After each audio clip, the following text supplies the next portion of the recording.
आप सभी को जय मसीह की। आज हम बात करने वाले हैं परमेश्वर की योजना के विषय में कि परमेश्वर हर एक मनुष्य के लिए कोई न कोई योजना रखी है। जैसा कि आप जानते ही होंगे कि परमेश्वर ने जब मनुष्य को बनाया तो सब मनुष्य के अंदर में अपनी आत्मा को डाला हुआ है। अर्थात जितने मनुष्य धरती पर पैदा होते हैं उन सब के अंदर परमेश्वर की आत्मा पाई जाती है, हर एक मनुष्य में पाई जाती है। और इसीलिए हर एक मनुष्य के लिए परमेश्वर कुछ न कुछ योजनाएं रखी रहती है। उसी योजनाओं को आज हम बाइबल के द्वारा जानने की कोशिश करेंगे, क्योंकि बहुत से ऐसे व्यक्ति हैं जिसको परमेश्वर की योजना के विषय में वो जान ही नहीं पाते हैं और कई बार परेशान हो जाते हैं, हताश हो जाते हैं। और बहुत से विश्वासी भाई बहन चर्च आने के बावजूद भी परमेश्वर की योजना को, उनके उद्देश्य को नहीं समझ पाते हैं और इसलिए बहुत बार वो भटक जाते हैं, परेशान हो जाते हैं, हताश हो जाते हैं, लेकिन परमेश्वर की इच्छा और परमेश्वर की योजना में आगे बढ़ ही नहीं पाते हैं। जैसे कि रोमियो 7:14 में परमेश्वर को वचन में लिखा हुआ है कि जो हम करना चाहते हैं वह नहीं कर पाते और जो काम हम नहीं करना चाहते हैं वही कर डालते हैं और परमेश्वर की योजना को हम समझ नहीं पाते। अर्थात रोमियो 7:14 में परमेश्वर के वचन में साफ साफ लिखा है कि मनुष्य हमारे अंतर्मन में हम जो करना चाहते हैं वह नहीं कर पाते और जो काम हम नहीं करना चाहते हैं वही हमारे सामने में आता है और उसी को कर डालते हैं। अर्थात कई बार ऐसा हुआ होगा कि आप झगड़े लड़ाई से दूर हटना चाहते हैं, आप टेंशन तनाव से दूर हटना चाहते हैं, वाद विवाद वाले जगहों से दूर हटना चाहते हैं, रीति रिवाज से दूर हटना चाहते हैं, लेकिन वही आपके सामने में आ जाती हैं, वही आपके सामने में परीक्षा बन के आ जाती हैं और उसी में आप बहुत बार फंस जाते हैं और इसी फंसने के चक्कर में आप और भी ज्यादा इरिटेट होते हैं, परेशान होते हैं और परमेश्वर की योजना को हम नहीं जान पाते हैं, समझ नहीं पाते हैं कि उसकी मकसद आखिर मेरे जीवन में क्या है, क्या वो चाहता है। जैसे कि आपने उत्पत्ति के अध्याय में पढ़ा ही होगा,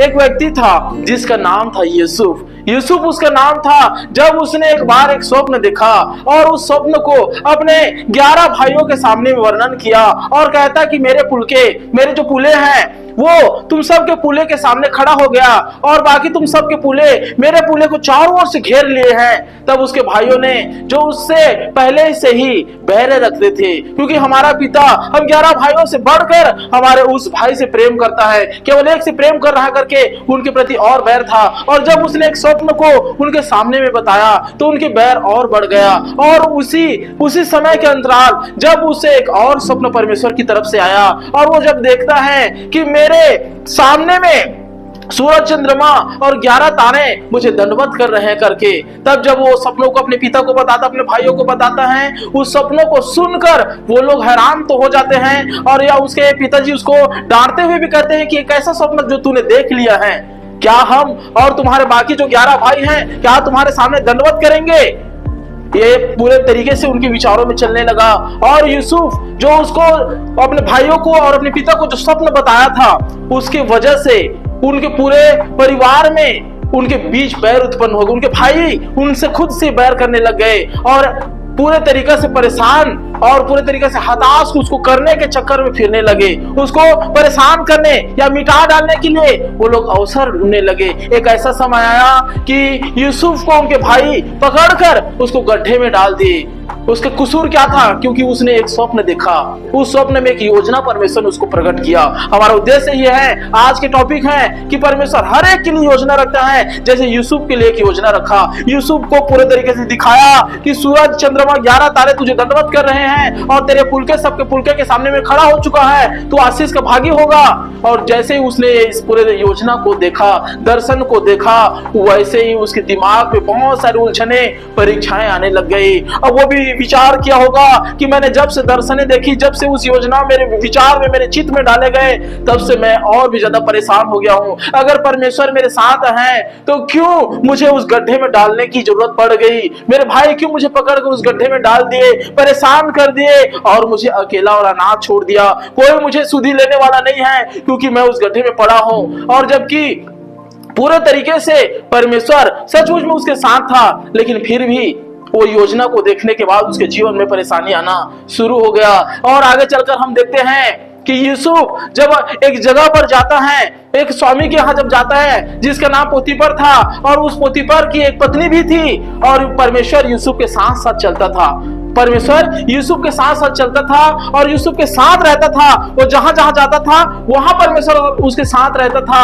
और जब वो पूरे तरीके से वो पोतीफर के यहाँ जब वो नौकरी करने लगा, काम करने लगा, सेवा करने लगा, तब उसकी एक पत्नी थी जो धूर्त थी पूरे तरीके से, और उसने यूसुफ से कहा कि हम दोनों साथ में रहते हैं, साथ में सोते हैं और साथ में चलेंगे और मजे करते हैं करके। लेकिन यूसुफ जब उस जगह से भागा, ईमानदारी दिखाई और खराई में चला, फिर भी उसे जेल खाने में डलवा दिया, जेल खाने में उसे डलवा दिया गया। यूसुफ सोचा होगा कि मेरे जीवन में हो क्या रहा है, यह परेशानी आ क्यों रही है। जब परमेश्वर ने मुझे योजना बताया, जब परमेश्वर ने मुझे प्लानिंग दिया ही है, तो इतनी परेशानी क्यों आ रही है, इतने मुझे जीवन में संकट और परिस्थितियां क्यों आ रही हैं। वो बहुत बार परेशान हुआ होगा, हताश हुआ होगा, निराशा में डूब गया होगा, लेकिन फिर भी वो परमेश्वर की ओर अपने आस लगाया था, परमेश्वर की ओर अपना भरोसा लगाया था।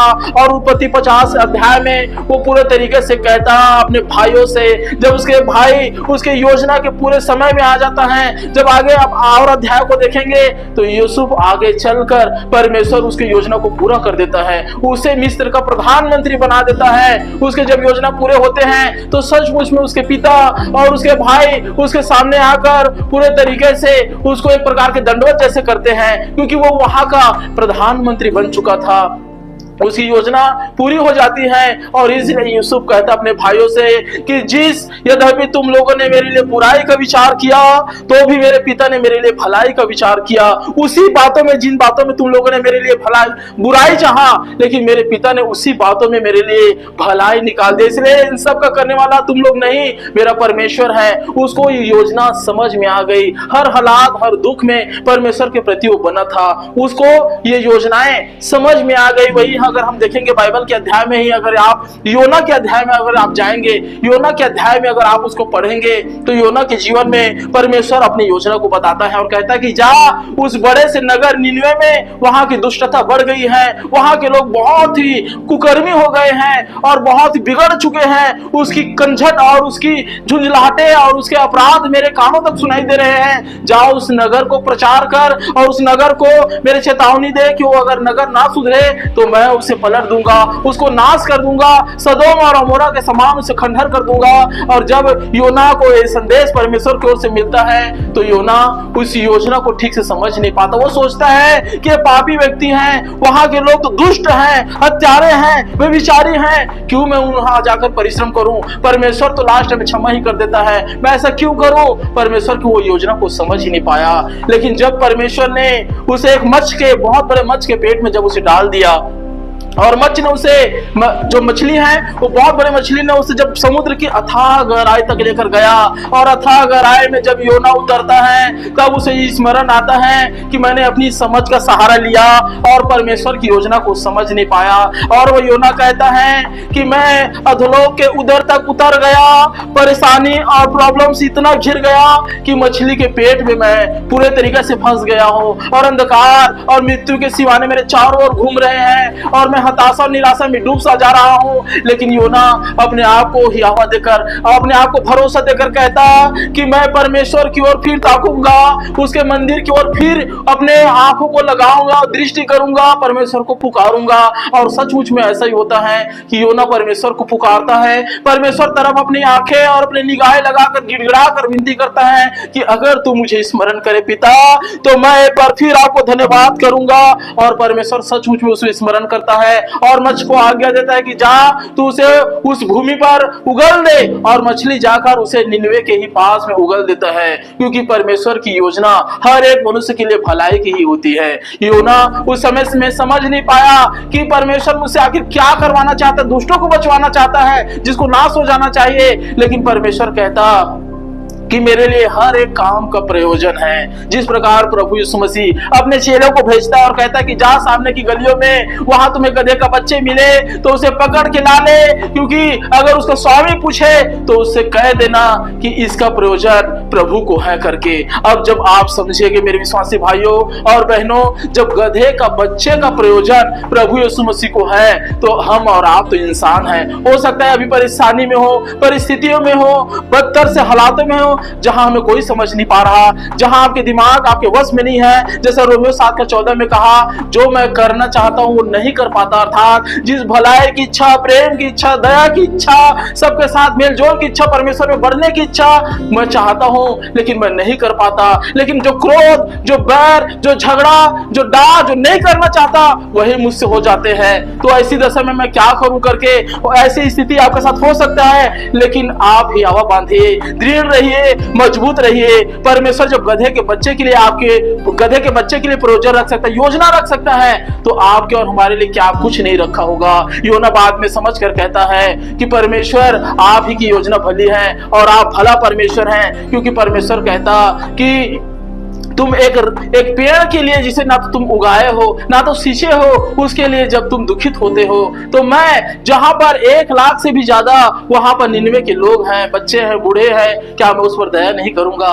परमेश्वर दया किया और योना बाद में समझ गया कि मुझ एक व्यक्ति के द्वारा लाखों को बचाया, लाखों को परमेश्वर ने बचाया और उसका जिम्मेदार योना बना, क्योंकि योना के द्वारा लाखों आत्माएं बच गई जो अधोलोक में गिरती, पाप में चली जाती और जीवन भर वो गिड़गिड़ा कर नरक में रोती, वो सब के सब योना के द्वारा बचाया गया। कहीं न कहीं योना जब आगे के अध्यायों में, जब उसके जीवन का वर्णन तो आगे और नहीं है, लेकिन उसके जीवन के वर्णन को कभी वो महसूस किया होगा, देखा होगा, सोचा होगा, तो उसको लगा होगा कि परमेश्वर ने मुझे चुना, मुझे उस योजना में शामिल किया, उन लाखों लोगों को बचाने के लिए जो नरक में गिरता, नरक में रोता और पूरे तरीके से गिड़गिड़ाता और पुकारता।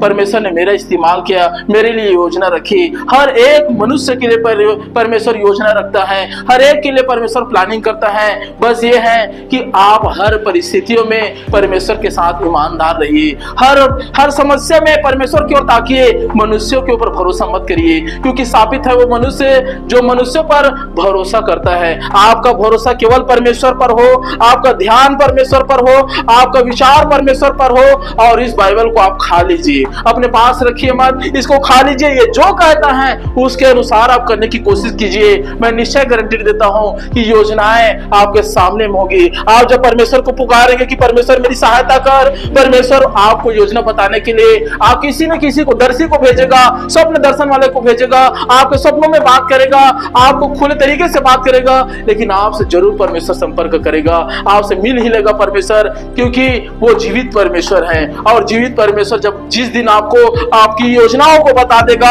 आपकी अंतरात्मा कहेगी कि क्या है, धन्य है मेरा जीवन जो परमेश्वर को मैंने पा लिया।